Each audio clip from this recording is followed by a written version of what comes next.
Vector অ্যালজেব্রার 3 নম্বর lecture আজকে আমাদের। আজকের লেকচারে আমরা আলোচনা করব রেজলিউশন অফ ভেক্টর এবং ইউনিট ভেক্টর নিয়ে। আচ্ছা, ফার্স্ট আমরা রেজলিউশন অফ ভেক্টর নিয়ে শুরু করব। এখানে আমরা কি পড়ব? ভেক্টরের কম্পোনেন্টস। এই ভেক্টরের কম্পোনেন্টস বলতে আমরা কি বুঝি? আমরা একটা এক্সাম্পল দিয়ে দেখব। যে ধরছি একটা বল আছে, এই বলকে আমরা উপরের দিকে থ্রো করেছি এই ডিরেকশন বরাবর। আচ্ছা, এই ডিরেকশন বরাবর একে থ্রো করা বলতে কি বুঝলাম? যে একে একটা ভেলোসিটি দেওয়া হয়েছে। আচ্ছা, তো এর ফলে কি হবে? এর ফলে বলটি এই পাথ বরাবর যাবে, গিয়ে এখানে কোথাও একটা গিয়ে আবার গ্রাউন্ডে পড়বে। আচ্ছা, তাহলে আমরা দেখছি যে বলটা আস্তে আস্তে ওপরে উঠে সামনের দিকে এগিয়ে আবার গ্রাউন্ডে একটা জায়গায় এসে পড়ল। তাহলে এখন আমরা বলতে পারি যে এই যে ভেলোসিটি, যেটা এই ভেলোসিটির দুটো কম্পোনেন্ট আছে। একটা হচ্ছে হলো ওয়াই অ্যাক্সিস বরাবর এবং একটা হচ্ছে হলো এক্স অ্যাক্সিস বরাবর। এই কম্পোনেন্ট দুটো কি করছে? এই ওয়াই অ্যাক্সিস বরাবর যে কম্পোনেন্টটা আছে, এই কম্পোনেন্টটা হচ্ছে হলো এই বলটিকে ওপরে নিয়ে যেতে সাহায্য করছে, এবং এই এক্স অ্যাক্সিস বরাবর যে কম্পোনেন্টটা আছে এ কি করছে? এই বলটিকে সামনের দিকে নিয়ে যেতে সাহায্য করছে। তাই এই ওয়াই অ্যাক্সিস বরাবর কম্পোনেন্ট এবং এই এক্স অ্যাক্সিস বরাবর কম্পোনেন্টের কাজের ফলে বলটি ওপরে ওঠার সাথে সাথে সামনের দিকে এগিয়ে এই নিচে গ্রাউন্ডে এই পজিশনে এসে পড়ছে। তো এইটাই হচ্ছে হলো ভেক্টরের কম্পোনেন্টের কনসেপ্ট। যে যদি কোনো একটা ভেক্টর থাকে, এখানে বলা আছে এফ ভেক্টর দেওয়া আছে, কোনো একটা ভেক্টর থাকে, এই ভেক্টরের এক্স অ্যাক্সিসে যে প্রজেকশনটা হবে সেটা হচ্ছে হলো এর এক্স অ্যাক্সিস বরাবর কম্পোনেন্ট, এবং ওয়াই অ্যাক্সিসে এর যে প্রজেকশনটা হবে সেটা হচ্ছে হলো এর ওয়াই অ্যাক্সিস বরাবর কম্পোনেন্ট। যেমন ডেফিনেশন অনুযায়ী আমরা এটাকে এঁকে দেখি। যে প্রথমে আমরা কোঅর্ডিনেটটা আঁকি। এটা হচ্ছে হলো ওয়াই অ্যাক্সিস এবং এটা হচ্ছে হলো আমাদের এক্স অ্যাক্সিস। কি বলেছে? এখানে একটা ভেক্টর আছে এফ। কি বলেছে? যে এই এফ ভেক্টরটার এক্স অ্যাক্সিসের ওপর যে প্রজেকশনটা পড়বে, অর্থাৎ আমি এখানে যদি একটা লাইট ইমাজিন করি, এই লাইটটা জ্বালানোর ফলে এই এফ ভেক্টরের এই এক্স অ্যাক্সিসের ওপর যে ছায়াটা পড়বে, ছায়াটা কিভাবে পড়বে?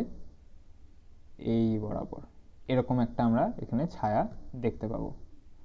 তাহলে এই যে ছায়াটা পড়বে এইটাকে আমরা বলবো হচ্ছে হলো এই এফ ভেক্টরের এক্স অ্যাক্সিস বরাবর কম্পোনেন্ট, অর্থাৎ এফ এক্স।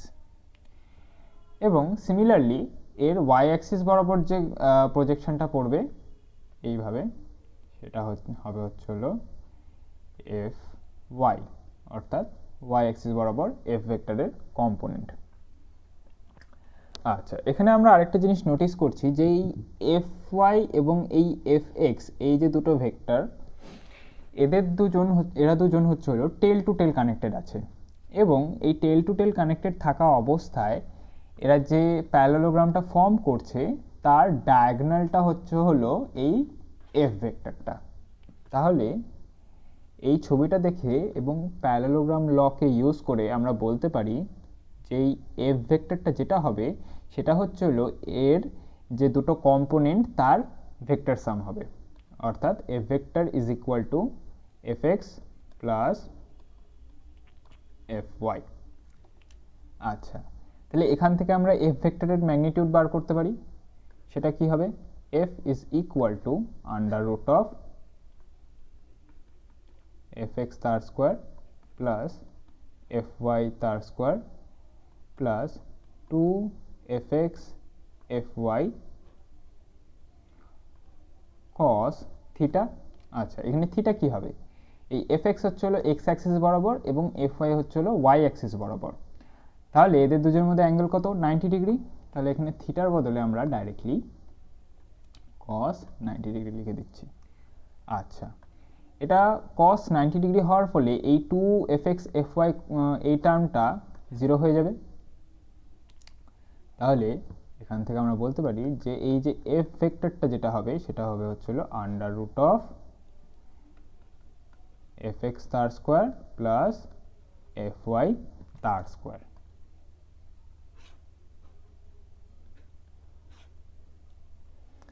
আচ্ছা, এখন এই f ভেক্টরটা যদি আমাদের জানা থাকে তাহলে আমরা এই কম্পোনেন্ট দুটোকে কিভাবে লিখব, তাহলে সেটা দেখি।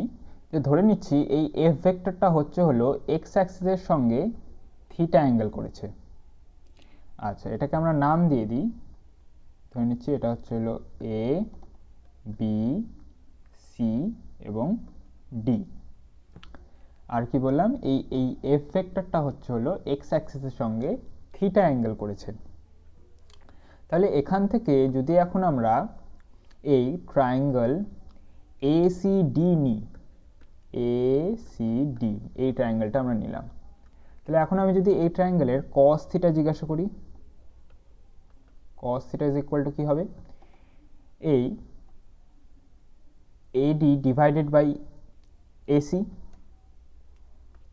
AD divided by AC। এখানে ADটা কি, ADর লেন্থ তো এই fx এর লেন্থের সাথে সমান, তাহলে ADর বদলে এখানে আমরা ডাইরেক্টলি লিখব fx এবং AC হলো f, এখানে লিখব f।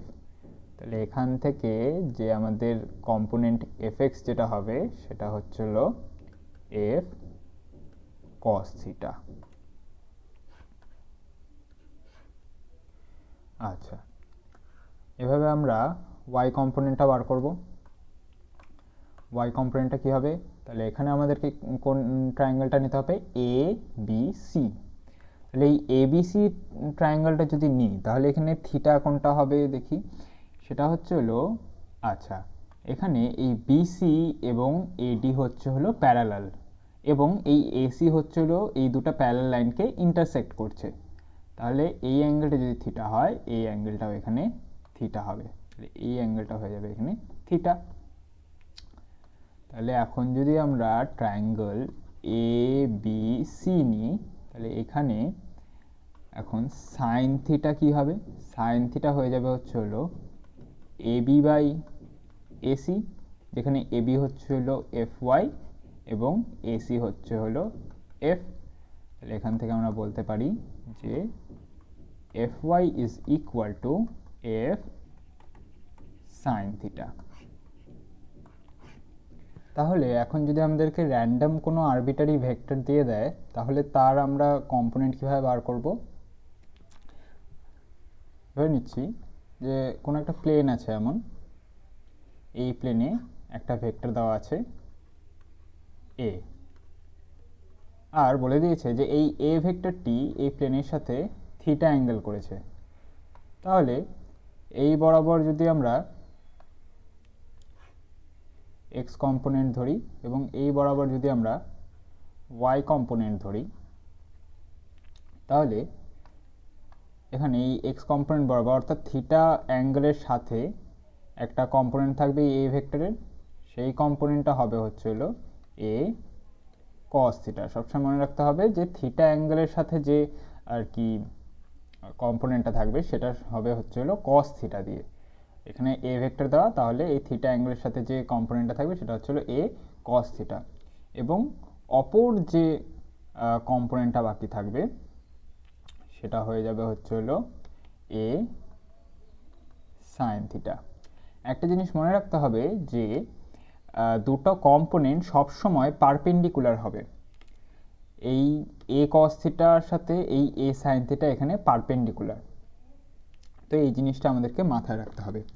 আরেকটা এক্সাম্পল দেখি, আরেকটা এক্সাম্পলে আমাদের কি বলেছে যে একটা ইনক্লাইন্ড প্লেন দেওয়া আছে,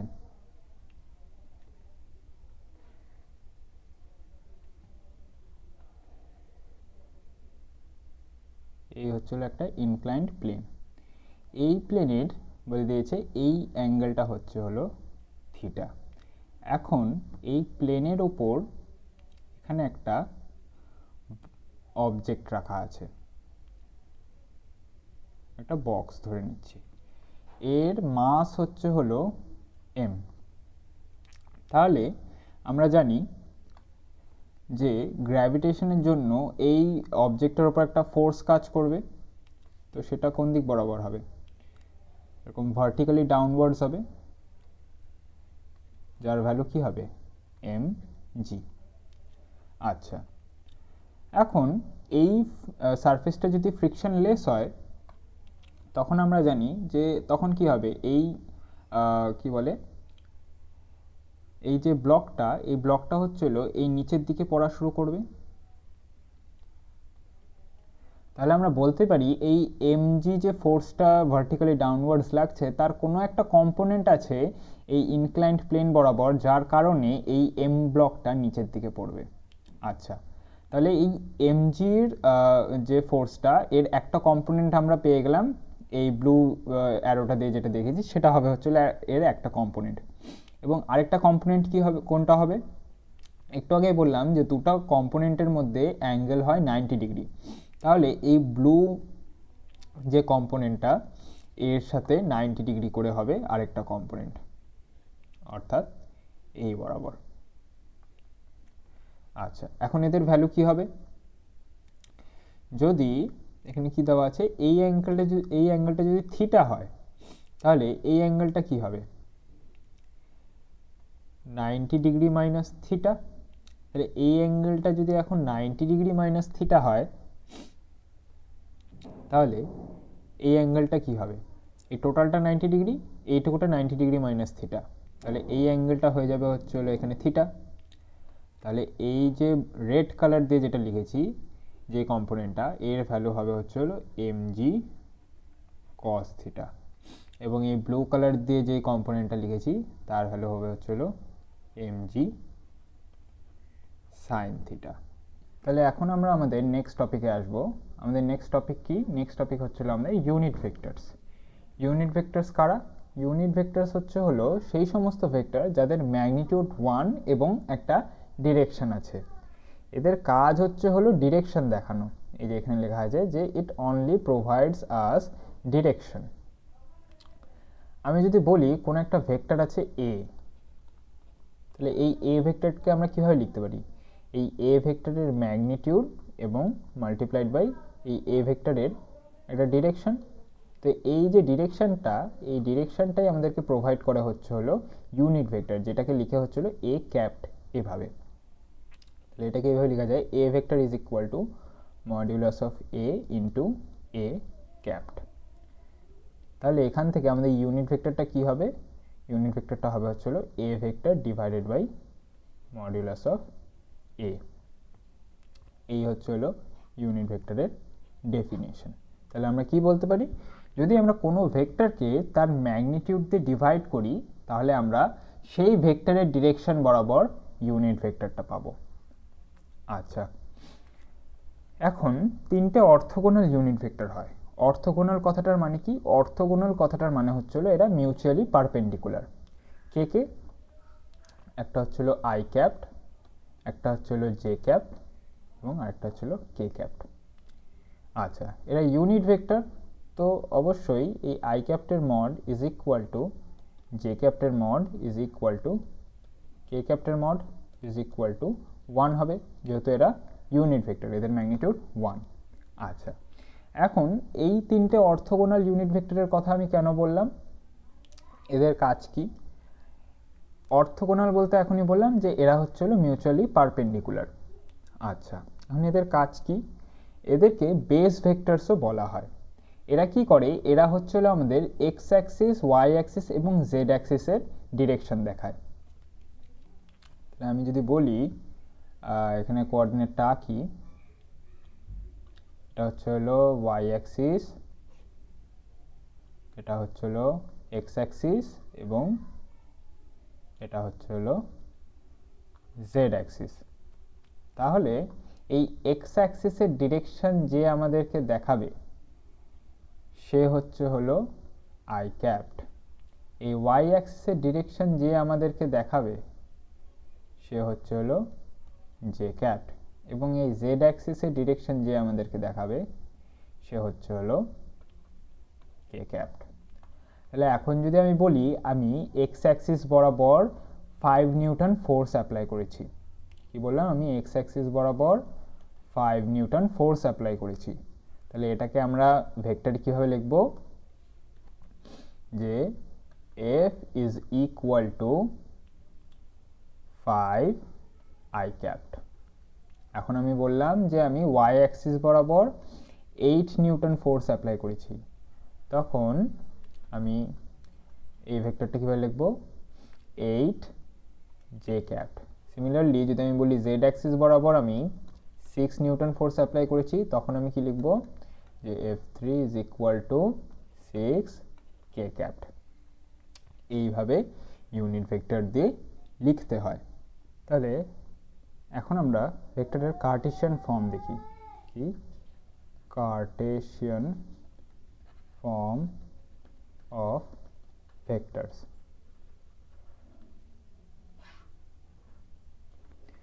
ভেক্টরের কার্টেসিয়ান ফর্ম বলতে আমরা কি বুঝবো, যে ধরে নিচ্ছি কোঅর্ডিনেটটা এঁকে নিচ্ছি, এটা হচ্ছে হলো এক্স অ্যাক্সিস, ওয়াই অ্যাক্সিস, এটা হচ্ছে হলো এক্স অ্যাক্সিস, এবং এটা হচ্ছে হলো জেড অ্যাক্সিস।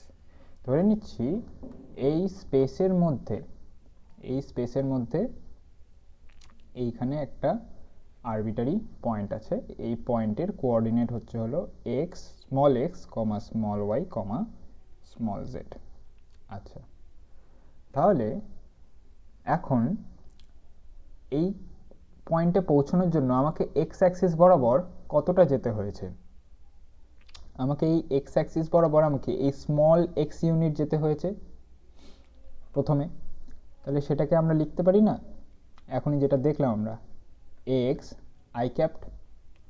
আবার এই এক্স আই ক্যাপড যাওয়ার পরে আরও আমাকে কতটা যেতে হয়েছে, ওয়াই ইউনিট যেতে হয়েছে, কিন্তু কোন ডিরেকশনে, ওয়াই অ্যাক্সিসের ডিরেকশনে আমাকে আরও ওয়াই ইউনিট মানে স্মল ওয়াই ইউনিট যেতে হয়েছে, তাহলে সেটাকে আমরা লিখতে পারি ওয়াই জে ক্যাপড। এবং তারপরে আবার আমাকে কতটা যেতে হয়েছে এই পয়েন্টে পৌঁছানোর জন্য, প্লাস জেড অ্যাক্সিস বরাবর স্মল জেড ইউনিট, তাহলে সেটাকে আমরা লিখতে পারি স্মল জেড কে ক্যাপড। তাহলে এইটা হচ্ছে হলো এই পয়েন্টের যদি আমি পজিশন ভেক্টর লিখি, এটাকে পজিশন ভেক্টর বলে, যেটা আমরা নেক্সট লেকচারে আবার আলোচনা করব পজিশন ভেক্টর। তো এইটা হচ্ছে হলো এই পয়েন্টের আর কি যে পজিশন ভেক্টর তার কার্টেসিয়ান ফর্ম, ধরে নিচ্ছি ভেক্টরটা হচ্ছিল এ, তাহলে এই পয়েন্টটাকে আমরা এভাবে লিখতে পারি, A is equal to x i capped plus y j capped plus z k capped. আচ্ছা, এখন এই এ ভেক্টরে যদি আমরা ম্যাগনিটিউড লিখতে চাই, তখন সেটাকে আমরা কীভাবে লিখব, এই modulus of A vector is equal to under root of X square plus Y square plus Z square. তো এইভাবে আমরা কার্টেসিয়ান কোঅর্ডিনেটে কোনো একটা ভেক্টরকে লিখতে পারি। এটাকেই আমরা পরের লেকচারে আবার পজিশন ভেক্টর বলবো, যেটা আমরা পরের লেকচারে দেখব। পরের লেকচারে আমরা পজিশন ভেক্টর, ডিসপ্লেসমেন্ট ভেক্টর, এই সমস্ত বিষয় নিয়ে আলোচনা করব। তো ভেক্টরের 3 নম্বর লেকচার এটুকুই ছিল।